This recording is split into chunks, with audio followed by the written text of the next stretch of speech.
சற்று முன் கிடைக்கப்பெற்ற மிக முக்கியமான செய்தி ஒன்று வெளியாகி உள்ளது. 75 சீட்டுகள் கொடுப்பதற்கு தயாராக இருக்கிறோம், துணை முதல்வர் பதவி கொடுப்பதற்கு தயாராக இருக்கிறோம் என்று தமிழக வெற்றிக் கழகம் திமுகவின் கூட்டணியான விடுதலை சிறுத்தைகளிடம் பேச்சுவார்த்தையும் நடத்தப்பட்டு வருகிறது. 2 மாநாடுகள் வெற்றிகரமாக தாவேகா நடத்தி முடித்துவிட்ட நிலையில் தற்பொழுது கூட்டணியான ஒட்டுமொத்தமான அதிகாரப்பூர்வமான அறிவிப்புகள் இன்னும் ஒரு சில மாதங்களில் வெளியிடப்படும் என்ற தகவல் ஏற்கனவே நாம் பார்த்திருந்தோம். தற்பொழுது பிசிகாவிடம் தொகுதி பற்றியும் துணை முதல்வர் பற்றியுமான பேச்சுவார்த்தை நடத்தப்பட்டு வருகிறது. தற்பொழுது முதல்வர் ஸ்டாலின் அவர்கள் தமிழகத்தில் கிடையாது.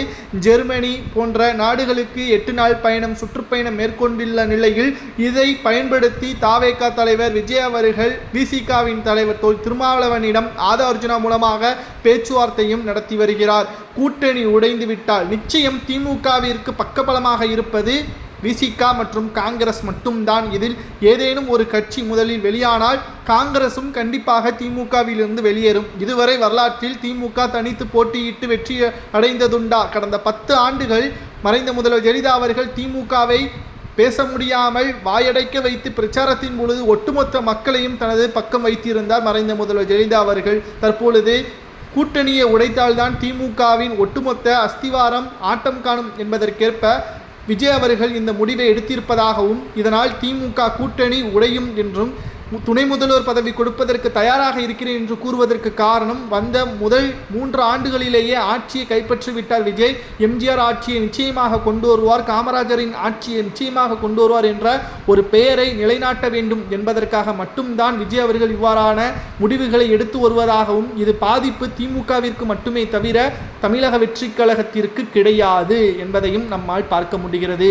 பிசிக தலைவர் தொல் திருமாவளவனிடம் ஆதவ அர்ஜுனா அவர்கள் பேச்சுவார்த்தையும் நடத்தி வருகிறார். இது நடந்துவிட்டால் நிச்சயமாக ஒட்டுமொத்த திமுக கூடாரமும் ஒட்டுமொத்தமாக கூண்டோடு வருகின்ற சட்டசபை தேர்தலில் தனித்து போட்டியிடக்கூடிய வகையில் திமுகவின் நிலைமை மாறும். ஜெர்மனி, லண்டன் போன்ற நாடுகளுக்கு சுற்றுப்பயணம் போயிட்டு திரும்பி வந்த பிறகு ஸ்டாலின் அவர்களுக்கு மிகப்பெரிய ஒரு அதிர்ச்சியாகவும் இது பார்க்கப்படும். ஆனால் தொல் திருமாவளவன் இதற்கு சம்மதம் தெரிவிப்பாரா இல்லையா என்பது கேள்விக்குறிதான். ஏனென்றால் தொண்டர்களை பொறுத்தளவிற்கு கூட்டணியில் ஆட்சியிலும் அதிகாரத்திலும் பங்கு கொடுக்க வேண்டும் என்பதற்காகத்தான் பல முறை திமுகவிடம் கேட்டு வந்தது.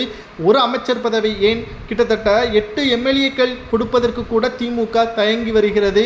அதுவும் சூரியன் சின்னத்தில் தான் போட்டியிடும் என்ற டிமாண்டையும் வைத்திருக்கிறது. ஆனால் இதுவே தாவேகாவுடன் கூட்டணி வைத்தால் நிச்சயமாக மிகப்பெரிய மாற்றங்கள் நடக்கும் என்றும் தொண்டர்கள் கூறி வருகிறார்கள். பிசிகா முடிவு என்னவாக இருக்க வேண்டும் என்பதை கமெண்ட்